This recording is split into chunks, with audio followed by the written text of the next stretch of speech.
مصطفى مصطفى متبع للصفا.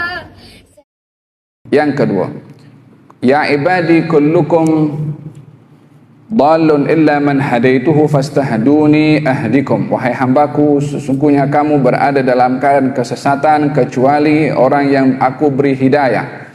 Maka mintalah hidayah kepada aku beri hidayah kepada kamu.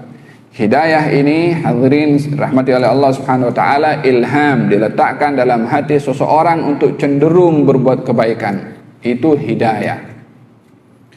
Ada macam-macam hidayah di sini. Ada hidayah dalam bentuk penerangan. Yani Allah bagi tahu ini jalan yang betul, ini jalan tak betul. Ini baik, ini tak baik. Ini ma'ruf, ini mungkar. Ini hak, ini batil. Dan Allah memberikan akal fikiran kepada manusia sebagai alat untuk mengetahui mana yang betul, mana yang salah. Walaupun belum tentu orang tahu perkara betul dia buat. Belum tentu orang tahu perkara batil dia mengelakkan diri. Terkadang orang tahu ini perkara betul dia tak buat, dia tahu perkara ini batil orang buat. Siapa yang tak tahu kalau dadah itu membahayakan, tapi ramai orang buat.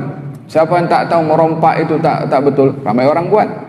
Siapa yang tak tahu rasuah itu adalah haram, ramai orang buat. Siapa yang tak tahu salat itu wajib, ramai orang tinggalkan.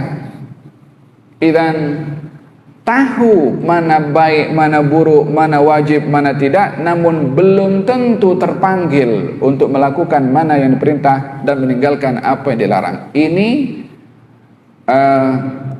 hidayah dalam bentuk penerangan. Artinya dia hanya tahu tapi dia tak buat. Yang dalam hadis ini merujuk kepada hidayah yang khusus, yakni hidayah Allah sentuh hati seseorang dengan ilham untuk cenderung berbuat kebaikan dan dia melakukan perbuatan baik. Itulah yang hari-hari kita minta di dalam surat Al-Fatihah, dalam qunut, dalam duduk di antara dua sujud, meminta hidayah. Ihdinas siratal mustaqim, itu hidayah untuk kita berbuat kebaikan. Allahumma hdini fiman hadait, hidayah untuk berbuat kebaikan. Rabbighfirli warhamni wajburni warfa'ni warzuqni wahdini, minta hidayah, itu pun hidayah untuk berbuat kebaikan. Hari-hari kita minta hidayah dalam salat. 17 rakaat kita baca, sekian kali kita minta hidayah kepada Allah Subhanahu wa taala. Itu hidayah yang kita minta kepada Allah dalam bentuk ilham untuk kita berbuat kebaikan. Hidayah bukan kita punya.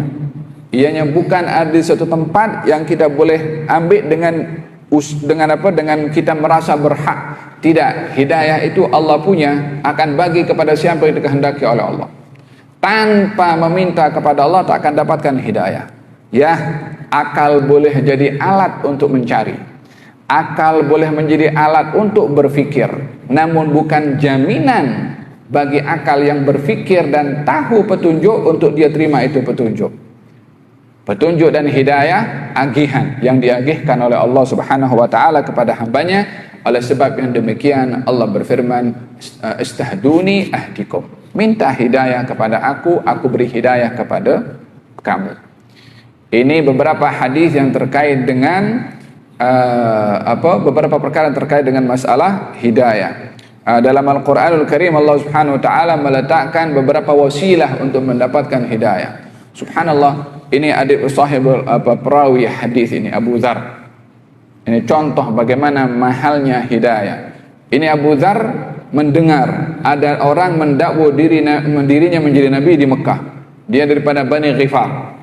Dia suruh dia punya adik, coba pergi ke Mekah situ. Pergi tengok itu Muhammad.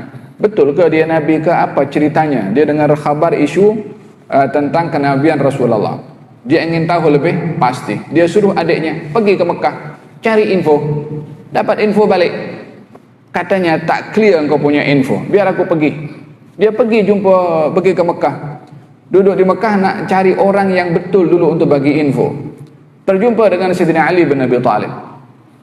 Kata Sayyidina Ali, nampak engkau adalah orang asing, yang orang datang daripada luar. Katanya ya. Bolehkah kamu pelawak aku di rumah kamu? Kata Sayyidina Ali, ahlan wa sahlan. Orang Arab dahulu mempelawak orang lain hatta tak dikenali, itu adalah satu kehormatan bagi mereka. Abu Dzar duduk di rumah Sayyidina Ali 3 hari. La disoal apa-apa yang sensitif oleh Sayyidina Ali. Hanya layanan saja. Dan hak tetamu dilayan itu selama 3 hari. Abu Dzar 3 hari dilayan istimewa oleh Sayyidina Ali bin Abi Thalib. Setelah hari ketiga baru ditanya, apa hajat tuan datang ke Mekah?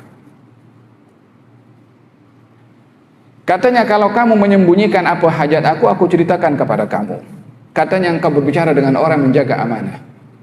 Barulah diceritakan oleh Abu Dzar kalau datang ingin tahu tentang Rasulullah. Kata Sayyidina Ali, kau jumpa dengan orang yang betul. Di bawah jumpa Nabi Muhammad SAW, beriman kepada baginda Rasulullah SAW, keluar daripada rumah Rasulullah, dia teriak, "Hei, aku dah beriman kepada Muhammad, asyhadu an la ilaha illallah Muhammad Rasulullah." Orang Mekah datang hantam habis sampai dia pengsan. Abbas bin Abdul Muttalib halang semua, "Hei, engkau jangan pukul orang ini. Ini adalah orang daripada Bani Ghifar. Bani Ghifar ini tempat laluan kamu berniaga. Jangan-jangan nanti kamu lalu-laluan Bani Ghifar, engkau pukul orang Bani Ghifar, dirompak engkau punya kafilah nanti." Baru mereka berhenti, takut ekonominya goyang. Tak jadi pukul. Syahid di sini adik beradik antara Abu Dzar dengan adiknya. Adiknya pergi untuk mencari tahu tentang Rasulullah, tak dapat kabar. Abu Dzar pergi dapat hidayah masuk Islam bersama dengan baginda Rasulullah. Mahalnya hidayah kalau diberi oleh Allah Subhanahu wa taala kepada seseorang. Moga-moga Allah Subhanahu wa taala memberikan hidayah kepada kita. Allahumma hdina fiman hadait wa afina fiman afait wa tawallana fiman tawallait wa barik lana fima a'tait wa qina syarra ma qadait. Sallallahu alaihi wasallam Muhammadin wa ala alihi wasallam. Alhamdulillahirabbil alamin. Hadis masih ada sambungannya panjang. Kalau ada rezeki dapat bertemu lagi dan kita teruskan. Barakallahu fikum.